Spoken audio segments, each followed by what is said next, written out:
Hello दोस्तों, आज हम चर्चा करेंगे ब्रिटिश कॉमन सभा की रचना तथा संगठन की विवेचना पर। तो ये जो दीर्घ उत्तरीय प्रश्न है, इस पे हम लोग चर्चा करेंगे। इससे पहले आप लोग हमारे इस चैनल को सब्सक्राइब और शेयर एंड यदि वीडियो पसंद आए तो कमेंट और लाइक का बटन जरूर दबा दीजिएगा। तो कॉमन सभा की रचना के अंतर्गत यदि हम देखें तो इसकी सदस्य संख्या में सदैव जो समय समय पर परिवर्तन होता रहता है। सन 1955 में निर्वाचन क्षेत्रों में किए गए परिवर्तन के बाद सदस्य संख्या 630 थी।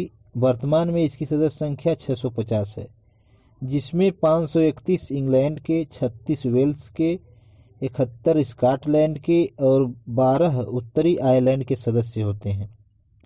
कॉमन सभा के जो सदस्य हैं वो अलग अलग निर्वाचन क्षेत्रों से एकल वोट के आधार पे, अर्थात एक व्यक्ति एक वोट के आधार पर निर्वाचित होते हैं। और जो निर्वाचन होता है वयस्क मताधिकार के द्वारा होता है। और भारत की भांति इंग्लैंड में भी वयस्कता की आयु 18 वर्ष है। जो उम्मीदवार चुनाव लड़ता है उसके लिए 21 वर्ष की न्यूनतम आयु निर्धारित की गई है। नामांकन पत्र भरने पर उस क्षेत्र के 10 मतदाताओं से उस पत्र पे हस्ताक्षर कराने होता है। तो आगे है कि कॉमन सभा की सदस्यता की योग्यताएं, यानी जो उम्मीदवार कॉमन सभा की सदस्यता के लिए चुनाव लड़ेंगे उनके लिए क्या योग्यताएं होनी चाहिए। तो पहली योग्यता है कि वह ब्रिटेन का नागरिक होना चाहिए और उसका नाम किसी भी निर्वाचन क्षेत्र के मतदाता की सूची में होना चाहिए। यह जरूरी नहीं है कि जिस निर्वाचन क्षेत्र से वो लड़ रहा है उसी में हो, किसी भी निर्वाचन क्षेत्र के मतदाता की सूची में उसका नाम होना चाहिए। और उसकी उम्र 21 वर्ष या उससे अधिक हो। राष्ट्र के प्रति शपथ लेने की उसमें जो है कि निष्ठा हो, या अर्थात वो इसके लिए तैयार हो। तो इसके बाद है कॉमन सभा की जो सदस्यता होती है उसके लिए अयोग्य भी घोषित किए जा सकते हैं उम्मीदवार। तो किन शर्तों पे उनको अयोग्य घोषित किया जाएगा? तो उसमें पहली शर्त है कि वो विदेशी, पागल या दिवालिया व अपराधी होंगे तो वे चुनाव नहीं लड़ पाएंगे। वे व्यक्ति जो किसी अपराध के कारण 7 वर्ष के लिए अयोग्य ठहराए गए हों, परंतु 7 वर्ष बाद वो उम्मीदवार बन सकते हैं। अर्थात जो व्यक्ति किसी अपराध के कारण 7 वर्ष के लिए अयोग्य ठहराए गए हों वो चुनाव नहीं लड़ सकते, लेकिन जैसे ही 7 वर्ष बीत जाएगा तो दोबारा वो चुनाव लड़ सकते हैं या उम्मीदवार बनने के योग्य हो सकते हैं। और तीसरा जो इसमें पॉइंट है वो है कि एंग्लिकन अर्थात इंग्लैंड, स्कॉटिश अर्थात स्कॉटलैंड और रोमन कैथोलिक चर्च के पादरी ये भी चुनाव नहीं लड़ सकते हैं, ये भी अयोग्य होते हैं कॉमन सभा के सदस्य होने के लिए। और अगला पॉइंट है कि राज्य से पेंशन पाने वाले व्यक्ति भी अयोग्य होते हैं, लेकिन इनमें विशेष प्रावधान किए गए हैं जिसके आधार पे वे चुनाव लड़ भी सकते हैं या सदस्य हो भी सकते हैं। आगे है 21 वर्ष से कम आयु के व्यक्ति भी चुनाव नहीं लड़ सकते हैं, वे अयोग्य घोषित किए जाएंगे। अगला पॉइंट है कि राज्य के उच्च अधिकारी, न्यायाधीश तथा असैनिक सेवाओं के सदस्य भी इसके लिए अयोग्य होते हैं। अब आगे है कि कॉमन सभा की अवधि क्या होती है। तो पहले 1715 ईस्वी में एक अधिनियम बनाया गया था। उस अधिनियम के अनुसार 7 वर्ष कॉमन सभा की अवधि निर्धारित की गई थी, परंतु सन 1911 के संसदीय अधिनियम द्वारा यह जो अवधि 7 वर्ष थी इसको घटा करके 5 वर्ष कर दिया गया।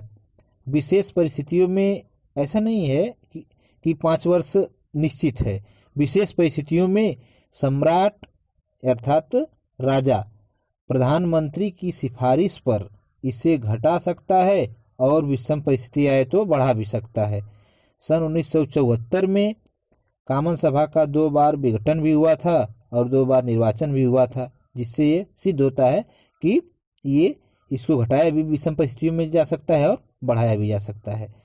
तो आगे है कि कामन सभा के लिए निर्वाचन प्रणाली क्या है। तो निर्वाचन क्षेत्रों का जो निर्माण होता है वो जनसंख्या के आधार पर होता है। ये भारत में भी होता है।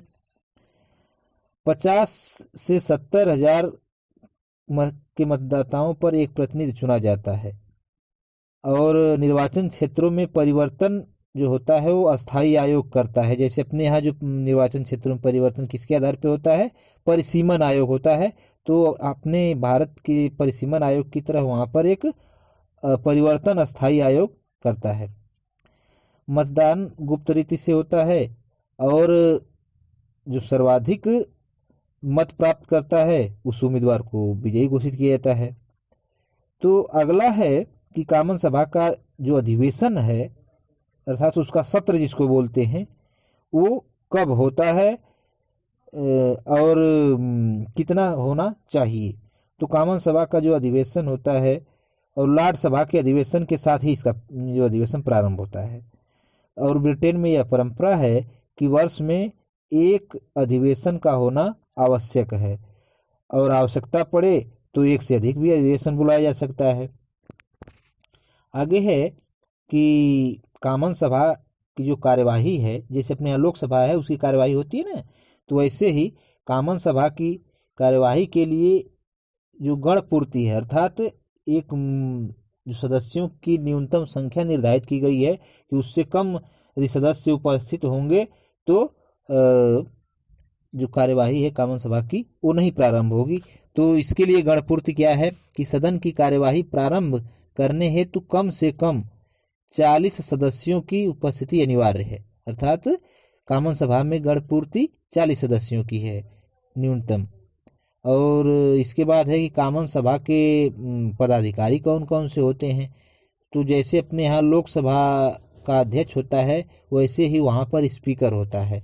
और अपने यहाँ जो उपाध्यक्ष होता है लोकसभा का वैसे वहाँ पे डिप्टी स्पीकर होता है। ये कामन सभा के पदाधिकारी होते हैं। ठीक है, तो थैंक्स फॉर वाचिंग। यदि ये वीडियो पसंद आया हो तो आप लोग लाइक जरूर कर दीजिए और बेल आइकन को दबा दीजिए। साथ ही साथ एक बार मैं पुनः कहना चाहूँगा कि आप लोग चैनल को सब्सक्राइब अवश्य कर लीजिए, क्योंकि आप लोग सब्सक्राइब और बेल आइकन को दबा लेंगे तो आपको भविष्य में जो भी अपडेट होगा उससे आप लोग